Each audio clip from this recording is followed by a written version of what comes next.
now, everybody.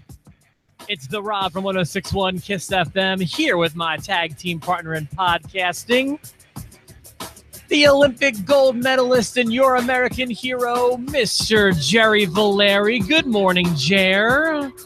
Who am I? You still don't look happy enough. And that needs to become the new face of like the happy emoji. It just needs to be Kurt's face. Hold on, let me. There's so much joy. They come, and Ambrose and Rollins can't see them, and they're doing like the angry, the Shield. We're bucking authority. We're coming down. We're gonna kick your ass. And Angle's just behind him, just like, yes, I'm wearing a vest. This is the best. I'm wrestling again. This is just so happy. So, boy, is there a lot to talk about since our last episode. First, can we start by saying everybody that doesn't have meningitis, please raise your hand. There we go. Good. We're good? Allegedly. I hope we didn't make a HIPAA violation right there. Holy smokes. There was a lot of news this weekend. Yeah, it was like right after. So it happened Friday, didn't it? It was like I took Friday off, and so I don't know when it happened, but we went to an indoor water park like 3 hours away, and like halfway through the day, when I finally get to my phone again, I'm looking and I'm like, what in the world? This has to be a joke. Did I sent you a message as soon as I saw? Yeah, you were one of the first ones, but I received like 18 messages at once from a bunch of different places. I know how that feels. So I got it actually from WWE's notification. So I mean, I was there like the second it got reported, and so holy cow. So let me tell everyone how this news affected me, because what it means is, dear Rob, your least favorite wrestler of all time, pretty much, just got replaced by pretty much your favorite wrestler of all time on Sunday's show, which you were at one point not very excited about, and now you're extremely excited about. Not only that, your favorite active wrestler, AJ Styles, also being added to this card. Like this was the tweet of all tweets from WWE. You guys know I'm not a big fan of Roman Reigns, especially right now. Although in the Shield, I don't mind him. I think he's in a good spot there. But in general, it'd be like, hey, Dusty Rhodes just got replaced by Bret the Hitman Hart at some upcoming show you don't care about. Like, man, this was big to me. This was big, and it had me happy all weekend. Yeah, the only bummer of the whole thing for me was I was looking forward to the Sister Abigail thing. Me too, but we'll still get it. So I would have much rather AJ Styles replaced Emma. That would have been nice. Sure. I'd have been okay with that. Yeah, no, that makes total sense. So, or Jason Jordan, bring AJ over instead of Jason Jordan. Yeah, you know what though? I want to talk about Jason Jordan for a second, because I actually think last night did them some good. I feel like. I know. Well, I definitely think that I didn't hate it. I didn't hate the stuff, but I think I didn't hate it because of Elias. I think I really enjoy Elias, whereas Jason Jordan, I was like, oh, God, this guy was smiling the whole time. Like, I just can't. He's got the Apollo Crews disease where he can't stop smiling. He's got to chill with that. And not in a good Kurt Angle way. No, not in a meme Monday morning kind of way. No. So I thought that it was good because, and I made this comment on the post show, and I'm sure most people probably saw it or whatever, but I was like, I think this is doing them favor, even if it's just Jason Jordan throwing vegetables at Elias. It's better than them having some match with no heat. It doesn't even matter who goes over. This is doing them more. And then even if they keep doing it between every match, it's like, at least it's something. They kept picking at each other, which I thought was great. I didn't mind that. The only thing I thought was weird was, if you're throwing vegetables at me and I'm Elias Sampson, I feel like I'm going to fight you right now. It's wrestling, because wrestling, as Mike would say. Yes, because wrestling. We're going to wait. We're going to wait 25 minutes. Well, you know what, Jerry? You've thrown food at me, and I didn't fight you. So it is believable to me that someone could have food thrown at them without them immediately wanting to throw hands. Okay. I can see that. You put it in perspective for me. I appreciate that. That's what I do for you. Do you want to do grades first, or how do you want to do? I think I first it's my responsibility as the person that lost the Lock of Destiny That's to right. congratulate you on winning a B show handedly. No schmoz this time. It was a clean finish in the middle of the ring. You got the two that we picked differently correct. So congratulations to you for winning the Lock of Destiny. If I could sum up the way I feel about winning the Lock of Destiny in one motion, it would be yes. That's the way I feel about that. No, I beat you. We disagreed on 2 matches, and they both went to me. I was getting cruiserweights and the women. And the pre-show match, but like you mentioned on the predictions episode, it really just came down to the cruiserweights because we knew one was going to be on the pre-show. And you miscalled you were more educated on the cruiserweights going in, but that didn't do you any favors this time. I was able to call the baby faces walking away with a victory, and it got me a B show Lock of Destiny. So that's nice. I do feel good about myself picking a moment in the main event, though. Absolutely. And this is the second time because last month you picked Ty Dillinger being added to a match, which I didn't see that coming, I guess. Hadn't really been talked about much, although it was logical. And then this time, you really picked a swerve in the main event, bro, but we can get to that. What on the undercard's really worth talking about? I see people talking about AJ and Finn Balor. Some people calling it 5 stars. Some people calling it 4 stars. Grade that match if you don't mind, Jer. I've never really done the star ratings, so I'm not great at that. But is 4 stars a B? Because I would give that match a B plus. Like, I really enjoyed it. It wasn't an A plus all-star great match, but it was a very good match. Yeah, it was a very good match. I would give it 3 3/4, and I would not say to a friend who missed the pay-per-view, you need to go back and watch that match. It wasn't must-see. It was on its way to being match of the night, although I don't think I would stand by that anymore. No. On a normal pay-per-view, it could have been match of the night, though, I suppose, but not match of the year. It was a very good match. I actually like who they picked to go over. They could explain it away by saying that AJ Styles wasn't ready for it, and AJ Styles had to travel 15 hours to get there from Santiago. I thought it was a weird decision to pick AJ for this match, and the only reason being is so they take Triple H and they send Triple H 15 hours away to work house shows because Kevin Owens left with a family emergency. And then AJ was coming to the Raw pay-per-view, and they were down 2 stars. And so Triple H is going to wrestle now at house shows. Why couldn't they have just had Triple H wrestle Finn Balor? Or would that have been too close to storylines and they didn't want to get into that? There's probably a reason. I would assume there's probably a reason. And by the way, rather than just switching them around. If you sit and think about it, I had no doubt that Finn Balor was going to go over. Here's a few reasons why. Number one. Oh, see, I did. I thought for sure AJ Styles, who's challenging Jinder Mahal at some point for the championship, was going to win. I was surprised. At some point, though, but I don't feel like AJ's even really in a program with anybody at the moment. Yeah. And then you had Finn dressed like the Demon. And if Bray Wyatt didn't beat Finn Balor as the Demon in the program, and we're trying to protect the Demon, I think having him lose kind of a throwaway to AJ Styles, at least storyline-wise, a throwaway. I don't mean match quality-wise. It doesn't make any sense to have him lose, especially as the Demon, to AJ. In my opinion. Okay, so it makes sense. I was happy with the match. I really enjoyed it. Other notable moments, I think we should mention Asuka's debut. I thought it was a very good debut. Yeah, I guess I was expecting better personally, but I liked it a lot.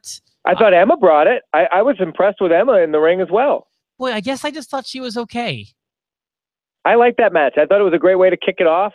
I like Asuka's entrance. I liked the in-ring work, the way they put her over. I have no complaints about that at all. I guess I just had a few kind of timing issues that I blamed on Emma in that match. Okay. But that's about it. Like, if you go back, like, man, there was one time where, like, Emma was kind of bent, kind of like on all fours, and Asuka gave her a kick in the pants. And I don't know if she didn't feel it, but she certainly didn't sell it. And it looked like it was Emma's fault to me. And then I saw, like, I forget which one kind of tumbled to the outside, but it just looked like I think Emma like maybe did like some sort of drop kick or some sort of strike to the outside, and it looked like it missed big time, but Asuka still sold it to go out. I don't know. It just, there was a few things that just didn't work with me. Is it just me, or is Asuka super hot in a really weird way? Oh boy, I'll call her strangely attractive. Yeah, like oddly captivating. Like I look at her and I'm like, I definitely would. I just don't know if I tell my friends about it or not. I'm not sure. I wouldn't put her in my top 10 of current wrestling women right now. I know your number one is Charlotte, and I mean, I've seen how you shut up. That's not true. Don't spread those rumors. That video, by the way, north of 19,000, south of 20,000 views on YouTube. The video in which we clear up what happened is about at 60 views. So I've got a long road to hoe. So I mean, right now, I only have eyes for Alexa Bliss. She's cow, man. She has surpassed Lana in my opinion. Yeah, I would take Alexa. Yeah, she's something special. Kalisto was right. I mean, he said we were going to have a new cruiserweight champion. I think Enzo is in a good spot, man. His heel character is taking off. I thought there'd be a tough one to get over on people, but he did. I think that as much as everybody hates having him in their locker room, they had to get over it. Man, you know, like there's like some sort of, I'll use the word millennial whining going on amongst some of the locker room, but like, you know, Neville walking out because he had to do the job to Enzo. I know there was more to it. I know he's upset about WrestleMania, and I know he's upset about other stuff. And is he upset about WrestleMania? I still don't have the full scoop on him. Okay, so Neville's dissension started, I don't believe it was this past WrestleMania, it was the WrestleMania before. And I could be wrong about that, but he was moved to the pre-show, which means he was bumped off the DVD, which cost him a big payday. So Neville that was like where the contention got started. And then, so he'd been unhappy for a while. And now Cody Rhodes and Austin Aries are both bragging on social media about how they're making, quote, more money on the indies than they have been in the WWE, which may or may not be true. And if it is, it's not going to last forever, but okay. So Neville has just kind of been disgruntled since the WrestleMania thing. Didn't like having Enzo coming over to the 205 Live stuff, something he had taken a lot of pride in building fairly. Yeah, I think Neville is someone that could transcend cruiserweight. Like I think he could really compete with the big dogs. Yeah, and he did for a while, but I mean, he was over, but his character wasn't going anywhere. He was just kind of curtain jerking, you know what I mean? Like, you know, King of the Cruiserweights, I like that character. King of the Cruiserweights was good. Yeah, but that was really good. Yeah, and I thought he had like really something going with Enzo, and then, you know, was asked to do the job to Enzo in the main event of Monday Night Raw 2 or 3 weeks ago, walks out, took his ball, went home, or whatever the cliche is. Didn't you tell me that when you went to a live show, the Neville Red Arrow was the best part of the night? It was my favorite part of the night. Yeah, I remembered that most vividly from that SmackDown I went to here in Evansville. And then, so Nia Jax, now I hear this one's, I'm getting conflicting reports about this one. This one may be overblown in the rumor and innuendo world, but apparently she was upset, not just with the way her character is going, but that she was, I don't know if she was told she was going to get Asuka, but she was expecting to have Asuka's first match at TLC. It wound up going to Emma, and now she walked out. And everyone needs to stop being a baby. Well, they're probably trying to protect Nia a little bit instead of having her get beat right away by Asuka. And that's a program that could make a little money if they wait on it. It's just like, what are you going to do with yourself? Like, this is, I mean, I guess Neville, I mean, God bless you. I wish you the best in the indies, but you just became irrelevant to me. You know, if you can make more money, fantastic. It's not going to last forever. You were doing great. Things are going great in WWE when you compare it to people who are on the independent circuit. I would. Although I don't begrudge Cody Rhodes at all. I think Cody Rhodes is probably better off. He's probably just happier. I know he was unhappy in the Stardust character. I mean, dude, and I get that. And if you're really unhappy to the point where you don't want to do your job anymore, I mean, I guess go ahead. I just feel like your reasons are kind of babyish. Well, I love that Enzo's thriving, and I love that he won the Cruiserweight Championship last night with the old Roddy Piper special. Poke to the eye. Thumb to the eye. There he goes. And he won, and I thought it was great. He's got to stay champ now. So, well, yeah, I think that he will. I don't why they gave it to Kalisto in the first place. I don't understand. Although I guess storyline-wise, this will probably negate Kurt Angle's order of everyone not being able to have a title shot now, because now it's a different title run. See, there you go. Oh, okay. So at least it makes a little sense. I don't care how thin it is. Just throw me a bone. I don't care how thin it is, because wrestling, as Mike says, just give me something though. Give me a thread. Yeah, no, I'm fine with that. And then, boys, I mean, I don't want to just brush over the undercard. Is there anything? I mean, what else are we brushing over? We're brushing over Alexa Bliss and Mickey James. Congratulations, Alexa. You're super hot. We're brushing over Elias and Jason Jordan. We already discussed it. Jason Jordan, you smile too much. Yeah, chill with the smile, bro. By the way, they have just given up on him being Kurt Angle's kid. They mentioned it on commentary at least once. They could have worked him. They could have worked Jason Jordan into this Shield thing. But boy, when Kurt smiles, he sure reminds me of Jason Jordan. I see the relation now. You know, and then what else are we going to talk about? The Cruiserweight tag match?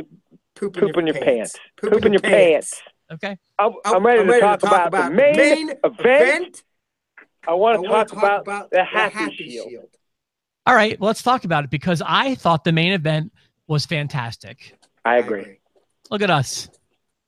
So it was one of those matches where, and there are several times in history where I feel like this has happened. It's one of those matches I feel like if you know what happens before you go into it, you're not going to like it as much. Like, for example, a lot of people love either of the Undertaker Shawn Michaels matches at WrestleMania. I think it was 25 and 26. Sure. And I feel like those matches are tough for me to watch, but I loved them the first time. But every false finish in that match, which they used to great effect, all like just dozens of these the finishes that you thought it's over here, and then there's a kick out, and then it just happens over and over again. But when you know Undertaker wins, Undertaker is always going to kick out, I feel like the suspense is lost. I agree. I also don't like knowing when there's a surprise entrance. Going back and watching the first Hell in a Cell is the same way with me. Knowing the Kane's coming out, I'm just like, okay, I enjoy it, but, you know, Kane's coming out. Well, so I feel like there are many times in that match where you could have had the Shield counted out, or the Miz Taraj and vice versa, or whatever. But knowing, if you know that the Shield wins, going into it, I feel like you won't appreciate the match as much as someone who watches it live. For instance, I legitimately thought Kurt Angle was about to eat the 3 count when he took the Miz move, the face bust finale, whatever the hell that thing's called. Yeah, the what's that called? I know that it's not the grand finale. It's like the, why can't I think of that? I can't think of it either. The face smashing finale, whatever it is. Skull crushing. The skull crushing grand finale. Bang! Skull crushing finale. The skull crushing grand finale, and he hits him with it. And I think, happy birthday, Jake Roberts. And I thought he was going to get the pin. I did, but he didn't. And when that trash truck came out, I kind of thought the Shield was going to be, I thought that might be their fate. And it wasn't. Going in the garbage truck. Or both times when Kane and Braun started fighting, which, by the way, kudos for that. I thought this was going to lead to an early end at that point in time. So, yeah, I called that they were going to fight, but I also called that was how it was going to end. But I was wrong there. That's not how it ended. I love that Kane used the chair, the string of chairs, like that big strung up chair spot. I really like that. Yeah, that looked good. Boy, you know, John and I have this joke, a buddy of mine, where it's like, you probably weren't watching, and I don't remember which year it was. It was either 11, 12. But there was a TLC from a few years ago where John Cena fought Wade Barrett. Did you see that? Ever? Does that ring a bell to you?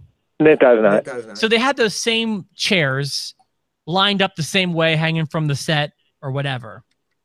And John did that stunt to Wade Barrett, except before he did it, he pushed this dolly over top of Wade Barrett and killed the spot. It made no sense at all. It was infuriating to watch. There's no way you could watch that and just not be furious.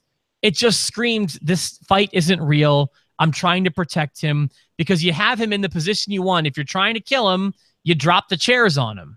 I get that. They did it in a more unique way yesterday, but they still protected Braun. They never actually showed the chairs hitting him. You never see the chairs hitting him. I think there were some replays where you might have. Every single angle of the camera shows him pulling it, and the chairs falling down, and you see the chairs all going down, but you never see the chairs actually falling on top of Braun Strowman. And then when you finally see Braun Strowman, he's underneath the pile of chairs. I thought it was really go back and look. I never see the chairs hit him. You just see the chairs coming down from a million different angles, and it fools you into thinking what you saw is what you saw, and the positioning of it, the crowd couldn't really see. Braun could have been covered with a blanket. He could have been covered with something. They come down, they take it away, they go back to him. He's dead under the chairs. I thought it was great. Dude, honestly, and I'm not trying to be a tough guy, if I could cover my face with my arms, I might take the bump. If I could be on my face and cover the back of my head, I would take the bump. I feel confident that I could take that bump. I feel like I'd even take it on my back, but as long as I can cover my face, yeah, I would. I think I would take that. Okay. But I crack a rib. Yeah, I might. Ask McFoley about that. When did he crack a rib with the chair falling on him? The Hell in the Cell spot. Didn't that hit him in the face and he cracked his rib and it knocked his teeth out? Well, the chair, yeah, I do love that. In fact, I actually watched that story about him this weekend because I'm watching the Monday Night War DVD. And that the chair follows him on the way down from the cell. But that was not planned. But the chair didn't hurt him. That was the fall that he wasn't expecting. Still knocked his mouth. It still knocked his tooth out. Yeah, but he couldn't cover it. I'm saying if I could cover my face like this, yeah, I think I might take it. You just want to cover the money. Oh yeah, this is the money maker right here, bud. So there was that. Obviously, I was really enthusiastic but realistic about Kurt Angle being in this match. And what I mean by that is I was not expecting the Kurt Angle of old. I think anyone who would be a little foolish. I kind of expected, to be honest with you, about what we got out of Kurt, if not a little less. He was getting protected in that match, and I had no problems with it. First of all, he wasn't trained. He said it on Raw Talk, and I don't think he was working. I think he was shooting on when he said he wasn't training. He hasn't been training. You know, he hasn't really been. I bet you he didn't know until this week that he was fighting at TLC. I bet you. I bet you it's probably Friday. I like that they kept him. I like that they kept him in the Shield stuff. You know, I wonder if they were kind of protecting a bit of a belly from the unitard, from the singlet. I don't know. I didn't think about that. Look at him. I don't think so, but I mean, you could be right. He's jacked. You know, his arms look great. I also think that vest really helped him take some of those chair shots to the belly. And that's okay. And protect him when he took the power slam through the table. He took some bumps, you know. So I wish there was a way to protect him and keep him out of 15 minutes of the match without marching him to the back. Right. Yeah, I agree. But I get it because they're overusing that a little bit. They did that with Brock. They're doing it now with they did it with Kurt Angle. But I'm okay with it. So, boy, I'll tell you, I stood up when he started doing those German suplexes before he got carted out. I stood up. I was just like, this was kind of what I wanted, man. He gave The Miz 3 of them, and then he gave The Bar 1 each. And I was like, yes, like that's what that was what I wanted right there. And then when he reemerged with his own music, that's what I marked out. And he gave those angle slams. Man, that was like, that really hit the spot for me. He was focused, angry, zoned out. Kurt Angle slamming people through the tables. I loved it. If I could change one thing, and I don't know if you'll agree with me on this. In fact, I don't think you will, because I know you like realism in your fights, and it would have made no sense for him to do this. But when he reemerged to his music, I wanted him to so badly be in the Olympic singlet. I wanted him to be rocking the red, white, and blue when he came out. I did. That wouldn't have bothered me, and I wouldn't even think that'd be like breaking continuity. But I actually feel like, forget the stuff you were saying. Maybe it was to protect him physically. Maybe it was to protect him superficially with the way he looks. I don't exactly know that, but I will say that made sense, and it gave it a unique look and feel for this match. It was memorable seeing Kurt in the fatigues, or whatever you want to call him. And kudos to Booker T. I never say that ever. But I liked on commentary. He really sold the Kurt, you're stupid. This was a stupid move. You shouldn't have done it. You never should have done this. Like really selling it. Like I loved everything about this match. I really enjoyed everything. The commentary, the spots. And it told a great story. I mean, I was going back and forth, and not a lot of wasted motion. Like, it told a really good story. Like, I'm not usually into the, what's the word, maybe barbaric or the violent brawls that don't have a lot of wrestling mentalities to them. That's more Jerry's bag. When they're done well, I appreciate them. And last night, a great example of a match like that going really well. I loved it. It had a ton of psychology, and you could tell that there was every single person involved in that match is a pro, is a vet, and with good opportunity could become a Hall of Famer. Every single person in that match, I thought, is a pro. The greenest person in there is Braun Strowman, and he's picking it up really quickly. Then you've got Sheamus and Cesaro, who are amazing, and they get in-ring psychology, and they knew their role. The Miz is as good as anybody. Kane is a Hall of Famer. That's all there is to it. And then you've got Dean Ambrose and Seth Rollins who are working their asses off. Like everybody and Kurt Angle. It was just so much fun. Was there a part of you that thought I wasn't going to like that match last night? No. There was part of me that thought you weren't going to like that match before it happened. And then it happened, and they did it well. And I thought, Rob's got to like this match. I almost watch wrestling now from like, what's Rob not going to like about this? And I couldn't find it in that match. I was like, Rob's going to like this match. It's got everything he wants, and nobody's blowing the psychology. It's there. Before we give letter grades, I have a question for you, because I'm curious as to where we go from here. Because you kind of predicted Kane would turn and go babyface. That clearly didn't happen. Is Braun a babyface, or is Braun a heel tonight? I don't know what the WWE will do. Four heels compacted him, and they gave him the shredder treatment from Ninja Turtles 1. Yeah, I think he's going to be a face. I mean, he's going to be welcomed as a face, regardless of what they do. But the WWE has proven to me with Roman Reigns that they don't necessarily listen to the fans. I feel, can I give you my prediction? He's coming out to kill the Miz, I think. Or Kane, or one of them. And I feel like with that mentality, he's going to be big time babyface. I'm in. I'm way okay with it. Put him in a program against Kane and those guys. The only thing I'm curious about is if Kane wins his election, if he does become mayor. Yeah, Frankfurt. Oh, yeah. That's mid-November. So he'll still be mayor and still working Survivor Series, maybe? I don't know. Well, that's just I mean, he won't be mayor until January, I believe, is when it picks up. Yeah, that's true. That's true.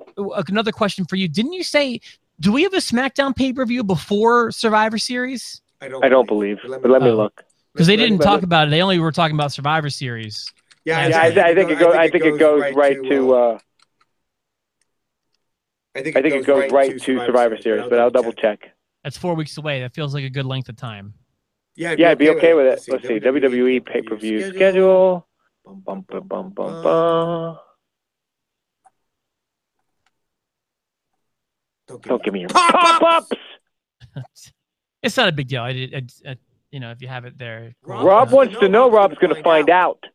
Okay. So November 18th is NXT Takeover War Games, and the next night is Survivor Series. Okay. So yes. Cool. So letter grades, and then I want to share a story that happened to you yesterday. Okay. I love. Oh God.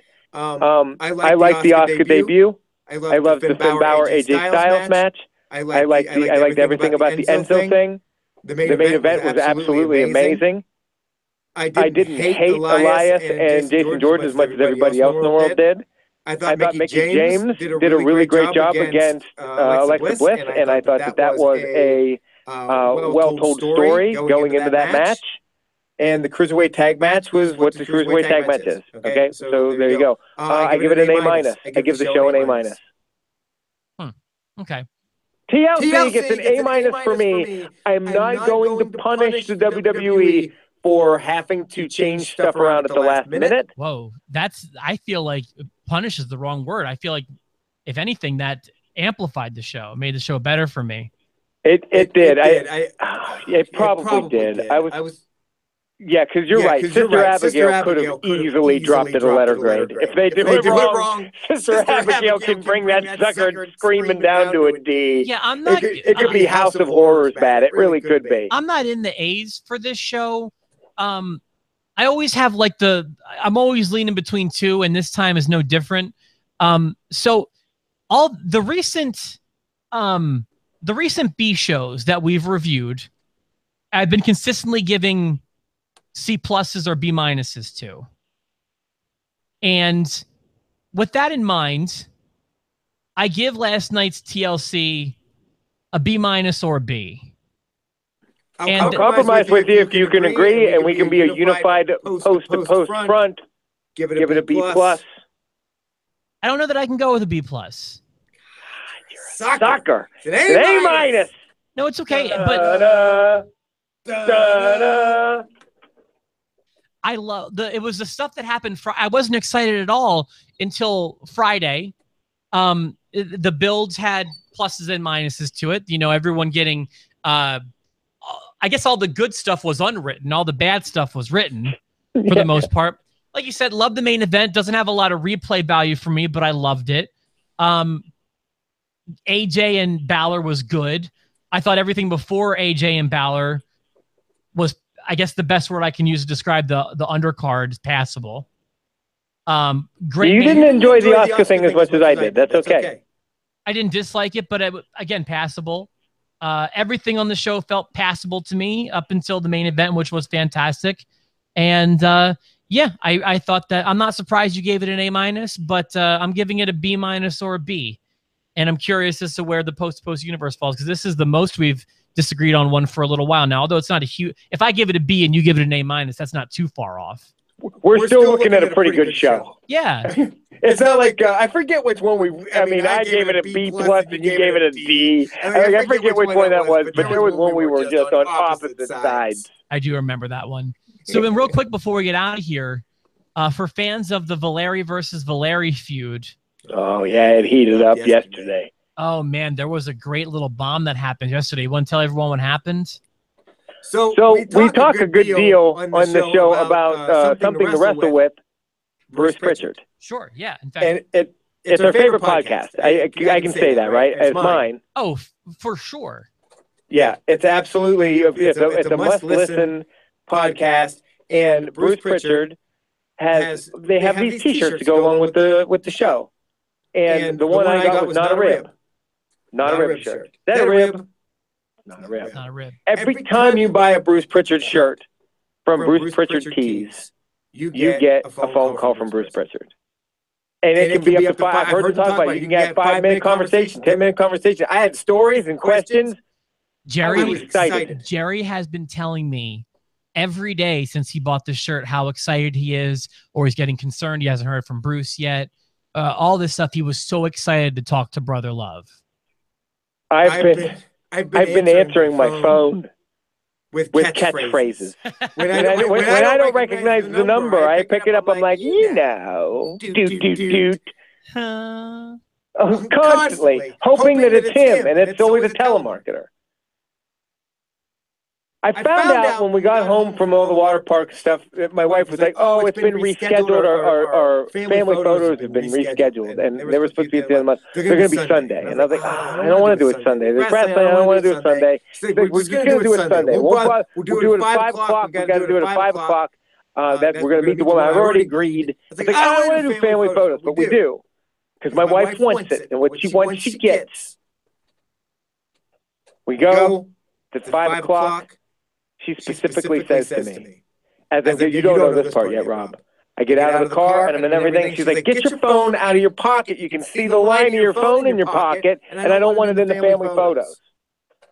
Fine. That's fine. The heel move. I put the phone in the car. At 5 o'clock. We come back at 6 o'clock. There's an unknown number that has called me at 5:10. 5:10. And I felt it in my stomach. And I went to my voicemail, and it's a 16-second. 16 seconds. Voicemail. And I record on my phone, so I can't play it. But it's like, hold on, "Hey, Jerry, can you play it?" Yeah, I can play it. Although, you know what, though? We don't have, like, permission to play it. So maybe I shouldn't. I'm giving permission. Does that matter? It's from my phone. No, you got to have it from me. He just basically says, "Hey, Jerry, this is Bruce Pritchard. I wanted to call and thank you for buying the Not a Rip t-shirt. I hope you're enjoying the podcast. Generic. You have a great week." Hang up. I didn't get to talk to him about anything. I didn't get to talk to him about how I saw the Ultimate Warrior and the Andre the Giant and Altoon Mirror. I didn't get to talk to him about how Jim Cornette actually hit my uncle with a tennis racket in Johnstown. I didn't get to talk to him about anything. I didn't get to say, "Double onion, double mustard, double mayo, mother." I didn't get to say anything to Bruce Pritchard. And I told my wife, I was like, "Oh, I missed the call. I missed the Bruce Pritchard call." Does Kelly know what that means? Yo, yeah. You think I've shut up about this ever? By the way, the first time I pulled that shirt out, and I was so happy to have it, she said, "That's the ugliest shirt I've ever seen in my life." You son of a. And I told her I missed the Bruce Pritchard call, and she went, "Oh, but at least we'll have our photos." And you'll never be able to look at them with happiness. No. Because it will always be the photos that took your opportunity to talk to Brother Love away.